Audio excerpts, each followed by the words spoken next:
Welcome to Obsession Engineering at the Manx Grand Prix 2022.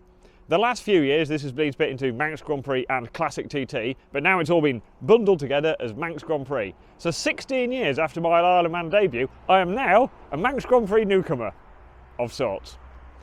So I think what we ought to do next is head down to the garage and see what bikes we've got.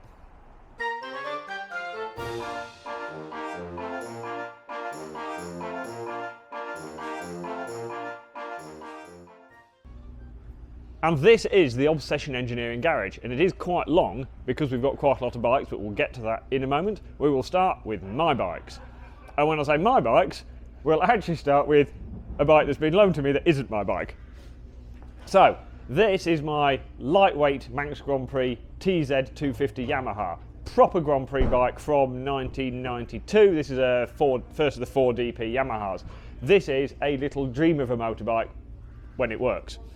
So this is just over 100 kilograms, over 80 horsepower, proper Grand Prix bike chassis, on slicks. These things are cool, they are proper race bikes. And when they're working, they are mega, but they were fragile in their day, and their day was 30 years ago, so you've got to be a little bit careful with them. But that is awesome. Then moving along, this is my ZXR 750K. So this started life as the homologation special version of the 91 ZXR 750.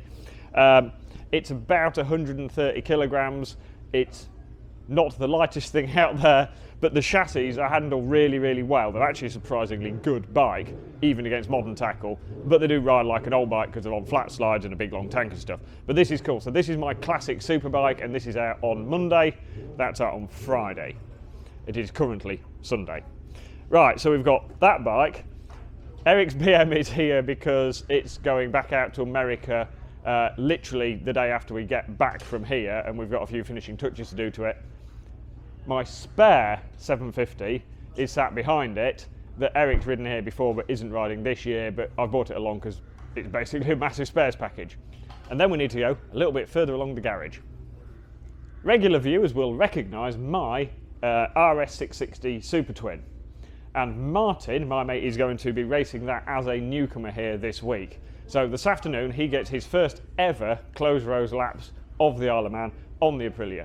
As a newcomer bike, it's going to be great. It's 96 horsepower, 153 kilograms with no fuel in it. It handles beautifully, everything works, it is modern, it is easy to ride.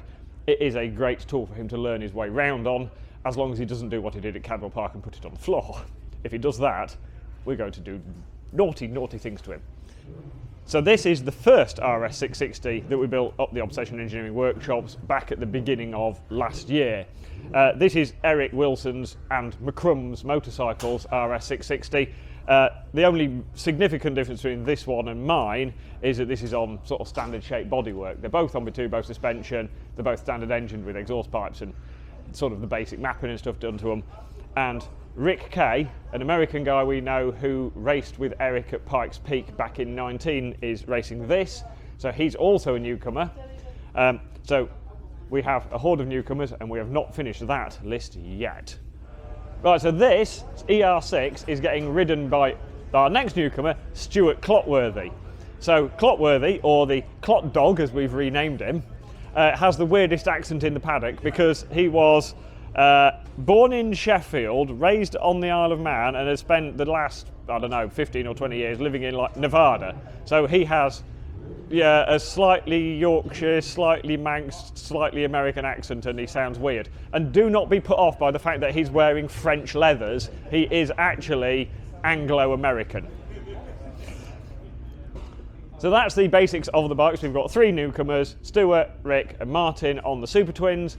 I'm on the Classic 750 and the 250, and this afternoon when we get into first practice it is going to get busy quick. There are lots and lots of interesting bikes at Classic TT, Manx Grand Prix, whatever you want to call it nowadays, but possibly the most interesting awning is the Norton team, who at TT you would know as the Team Kibosh, because everybody loves to crack a can of kibosh. So we're going to collar Richard over there and we're going to make him talk us through some of these rather interesting bikes. Hello Dave, hi, you find us here in Douglas on a very sunny Saturday morning, and here we have a Calex Moto3 from 2014. What do you want to know? absolutely everything. It's got lots of gold things on it. It's owned by Mike Cash, who you know well from British Talent Cup fettling. It's got Olin springy bit at the front, Olin springy bit at the back. It's got a new very shiny chain on. It's got a loud exhaust on. It's got a very trick aluminium frame, and it was ridden by a Belgian called Livio Loy in Grand Prix racing, and then a man called Jorge Navarro in Grand Prix racing. And the battery is connected. No, it's not. But it's got a fancy dash on. If the battery was connected, we'll connect that for later.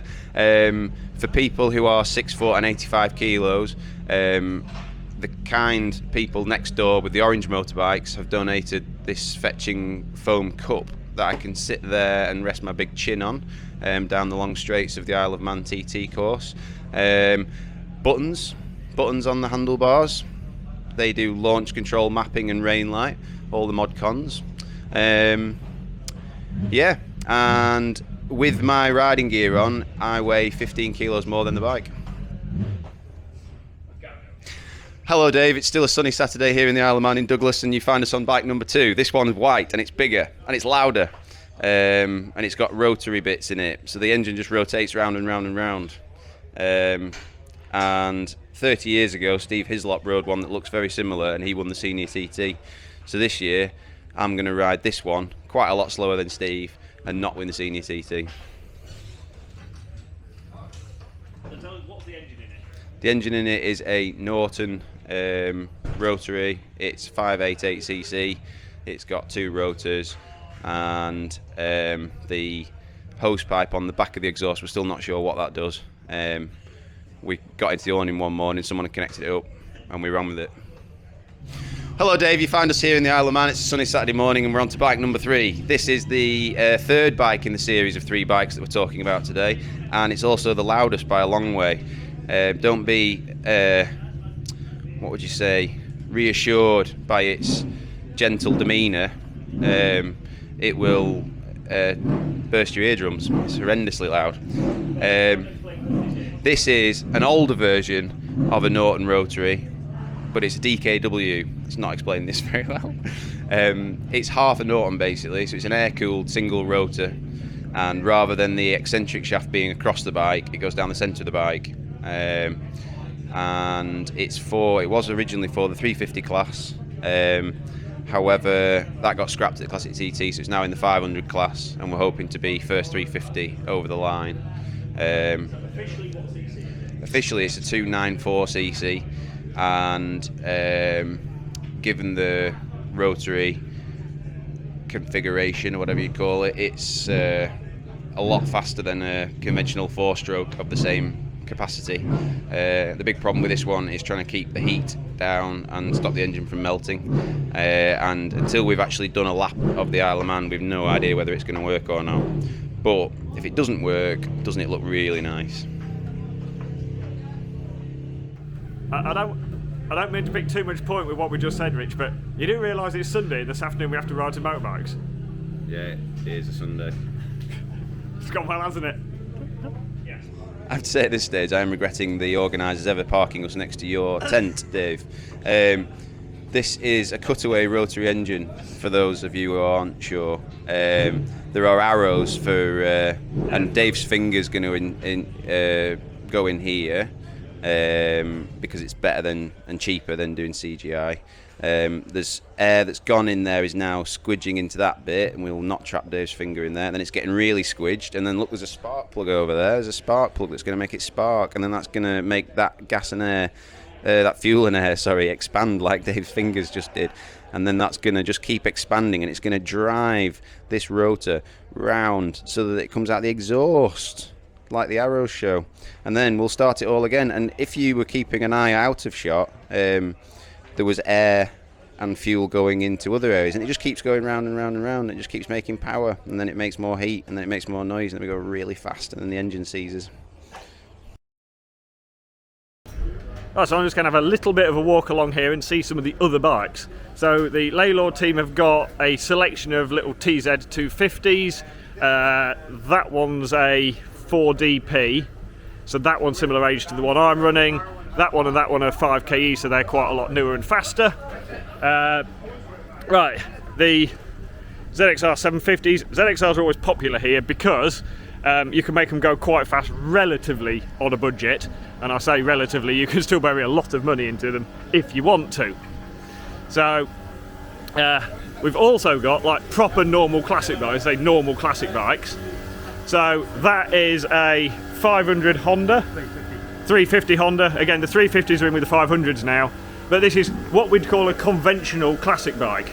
So the engine cases and bits are actually old, but the frame and bits are all basically brand new, and it's got new suspension that just looks old in them. So they're really, really cool things. They are still quite fickle because quite a lot of it is old, but they actually handle properly and the frames won't flex and stuff like that. So, pucker pieces of kit. Then there's some more 250s and some more 250s, and then a 500 of some description, but my knowledge of actual classic bikes isn't brilliant, and Chappie's over there. John's put a lot of money and a lot of bikes into like different riders over the years, so he's cool man to have in the paddock. And then if we come down here, another 250. John's got too many 250s and an MV. So, okay then, 2 MVs. Right, so the MVs, these things are special. So this is a 500cc 3-cylinder MV, and technically not a replica, even though it was built 4 or 5 years ago, because they're actually built still by MV, or by the people next door to MV's drawings and all the rest of it. So when we call them replicas, they're not. It is actually an MV, if you see where I'm going with that. But that thing is cool, it makes a wonderful noise, and hopefully just keeps going, because that is really, really smart. That is an XR69. Unlike the original XR69s that were 8-valve air-cooled, these are oil-cooled, basically Bandit GSXR 1100 engines in newer frames and bits, but the welding and bits on these bikes, the build is lovely. This one's actually had the frame powder coat, but a lot of them are sort of clear frames, so you can see all the brazing on the frames and stuff, and they're lovely. I like classic bikes with big flat slides. Very, very cool things. Big lump of motorbike still. Right. Martin Morris's Manx Grand Prix hero, Roger Wibbly, who has peed himself. Right. This is an SRAD 750. Classic rules this year, they've changed the cut-off dates for the classic Superbike. So it used to be 1992, which was basically my ZXR 750 and RC30s and OW01s, and now it's 1996, so you can run early carburetted SRADs. So that one's got road bike Olins out of Millie or something, or early Ducatis, proper SRAD, most of it. Slightly, and it's just slightly newer than a ZXR 750, so they made more horsepower standard. You could run a ZX7R against these things, which would be the equivalent Kawasaki. There is a team running 888 and a 916, so they're optimistic, aren't they? Yeah, there's just some sort of newer stuff kicking around, and Moz is just pottering away, oil changing a bit. And I mean, they've only had 3 years to build this thing, so come on Moz, pull your finger out. So this is Al Cowans, the most generous Scotsman going, who apparently doesn't like being on camera. Right, so this is the ZX6 that Craig Neves runs at TT, and Steve Smith's riding this in the Manx Grand Prix senior race. So the senior race is now 600s, the junior race is Supertwins, and we've got three classic races, which is a 500cc classic for actual old things, classic Superbike, and lightweight. So that is a really, really fast ZX6. Then we've got another ZXR 750. Alistair is the man for ZXR 750, so his ones are a bit more bling than mine. Whereas I'm running like modified Chinese ZX10 radios, Alistair's actually having proper things made. He's on slightly better forks than me, but it's the same basic idea. ZXR 750, 2mm overbore, bit of tuning work, 150-ish horsepower out of these. These are pucker. Another really fast ZXR 750. You can go off some people really fast. Good morning, Dave. Goodbye, Dave. More ZXR 750s. These are the things to have, really. So these are the Greenhill bikes. So Rob Hodson, Nathan Harrison, and Brian McCormack. All right, Brian. All good. All good. Looking forward to the old 750. Yeah. I'm a 750 virgin, so no, we should be good. Yeah, I'm really looking forward to it. Should these bikes are well proven, so a bit of crack. Yeah, it should be good fun, mate. Should be good fun. Right, we'll catch you later. Enjoy. Right, and that's it. That's the first look round the sort of pit garage tent things that we've got up here. There is a whole paddock extra out there that I can't be bothered to walk around. I'm Peter Bowes, and sometimes I don't always admit to that. I started riding here in 1982, before the war. Oh no, not quite before the war. It was a long time ago anyway. Yes, so I raced 2 Manxes first. Not that successfully, I will say, but then I soon realised there was money at the TT, so I changed to the TT 85 and raced the Formula 1 and Formula 2 World Championships, which I did a bit better at that actually. To be a bit strange, isn't it, doing crap at the Manx and then going to the TT and doing all right at that. And then I did the Manx the TT through all the 80s up to 90. John, was it 93 our last TT? Yeah, 93 our last TT, as like a young lad who thinks he's going to be the next best thing to Joey Dunlop and all that carry on. And then I went and did some other things, Dave, which involved dirt, really, a lot of it, which was a bit of flat track speedway. Yeah, them 2 things mainly, earned a living out of that. Unfortunately, I lost my old boy, and my old boy loved road racing, so he left me a few quid and I bought a TZ 350 and decided I needed to go back on the tarmac. By then I'm old anyway, so I wasn't ever going to achieve much else, and so I've got into the classic racing scene, and yeah, I've been coming here since 14 doing the classic. I did miss 19, but obviously today's a big day because we've not been around this track since 2018, so yeah, I'm really looking forward to it, but I'm also a little bit scared. Even after racing all these years here, I'm like, wow, yeah, this is the business. Because this place, you know, I come here as a kid and all that, and it means quite a lot to me. So yeah, I'm really looking forward to it. So it's about this time that I'd love to be utterly professional and tell you that everything is perfectly under control, but it does feel a little bit like chaos at the moment, because we're taking stuff up to scrutineering. The Newcomer bikes are through scrutineering already, so we had to get 3 bikes through, and of course it's the first time we've done this for the Manx, and the staffing's a bit different from TT. Obviously I've got Adam helping me, and so I've got through pretty easy because Adam knows what he's doing and I know what I'm doing. So we took Martin's bike up, like my bike up, and then he's pointing at me, Martin's there. He's getting nervous now. Yeah, so we pushed Martin's through, Eric pushed Rick's through, Stuart's lad's got his through, but it's just, people aren't used to yet the fact you need a trolley with your paddock stands and your extra fuel and fueling jugs and tools and your fireproof overalls, and all that needs to come up to pit lane, up to the sort of holding area, and the bikes need to be going through scrutineering. So at the moment we're just settling in, but it feels busy, and I don't like it when it feels busy. We want it to be chilled and calm, but it will be because the Newcomers are out in 2 hours, but the bikes are already scrutineered. So my 750's in the queue, but it is sort of calming down, so it's not too bad. I think it's going to be calmer, which means then I'll need to get me lunch and sort some drinks out and stuff. We've already done tear off some visors. There's a lot to do. There's a lot going on. In fact, I'm going to go back down there because I've just walked straight past my bike in scrutineering queue, and I probably ought to give him a hand. So I'm pleased that Eric's here to help corral the chaos. So, and yesterday was a bit odd because yesterday we had sign on and like literally scrutineering leathers and fireproof kit and just the sign-ons, but there was just lots of stuff going on, wasn't there, Eric? Yeah, it was a strange day.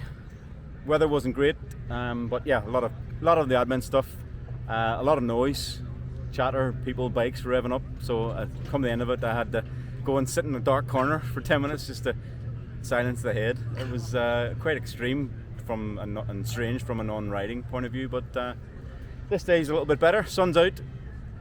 3-4 of the bikes are through scrutiny on already, so we're nearly there. So get the boys out and get going. I'm interrupting Rick because he's doing an onboard, but I thought we'd come in here and see what it feels like to be a newcomer an hour and a half before your first ever lap around the Isle of Man. So then, Rick, whereabouts are we on the video? We're brandy well. Ah, very good, very good. Nice section of track. How are you feeling?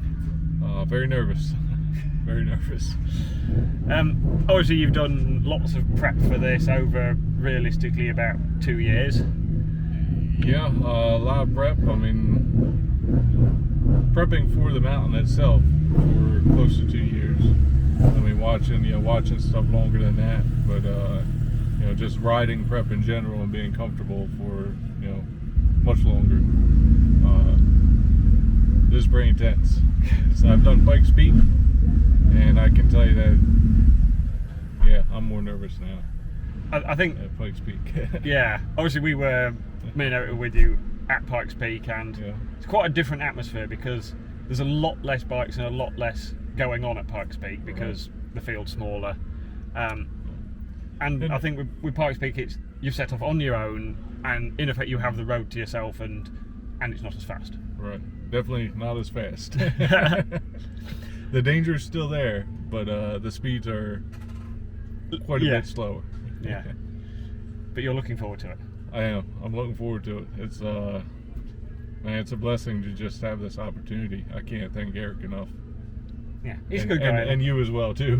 Trust me, I've done very little compared to what Eric's done. You're part of it though too. So to have this opportunity is just amazing. I just hope I do well. I'm not worried about where I finish. When I say do well, I mean finish, have fun, and finish with a big smile on my face. Right now there's nerves, but I hope to have a big smile on my face a little later. Trust me, I'm still nervous, and I've been doing this for 15, 16 years, so yeah, you're not alone. But no, you'll be fine, Rick. You'll be fine. How are you doing, Stu?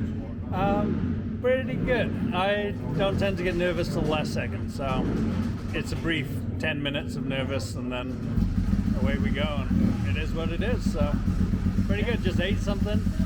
So that's it. Let Chill. it settle. Yeah. It is what it is. How nervous are you, mate? Very. Excellent. Top description there, but he is very nervous, and he is ready. He has done his homework, but it is always going to be nervous before you do this for the first time. But you know where you're going. Down to Quarter Bridge, turn left.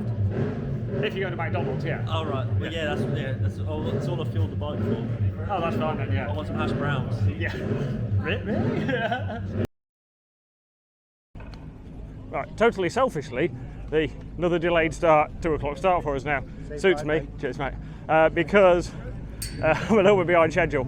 By the time we got the 250 up through scrutineering, they had 20 minutes to go before the newcomers were supposed to be out, and I wasn't really ready.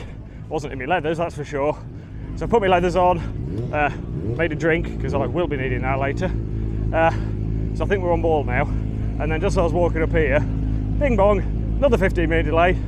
So that sort of played in my hands a little bit. I can chill a little bit and make sure the boys are all right and everything's under control. So yeah, a little bit more chaotic than I wanted. Not the calm, serene, zen type event. We're getting there. So I'm going to put my helmet bag down and then go see how the boys are getting on. Nice thing is you can't see your French flag under your orange bib. Are you ready? Are you actually nervous yet? A little bit, yeah. It's getting Kicking in. It's getting real now. So stomach's still good. So Cool. Usually when I get real nervous, my stomach goes to hell. But Excellent. We'll expect that in about 5 minutes then. about bottom of Bray Hill, I'll leave my stomach behind. Beautiful. There it goes. How nervous are you, Martin, on a scale of 1 to 10? 8. Excellent. That's not too bad then. Is that all right? I did notice on Rick's leathers there is a bit that says, yeah, he loves his wife, which he either has to have on his leathers or Jackie's sewed on. Alright, so up on the road, doesn't my bike look really, really cool? It's a good job Martin had his leathers done the right colour. Right, as much as Martin might deny it, he is very, very nervous right now, but he'll be alright.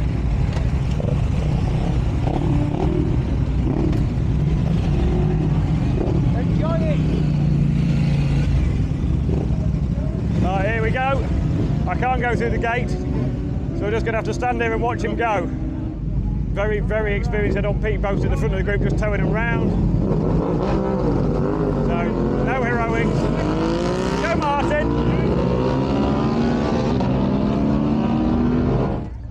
So just had the 1 minute call.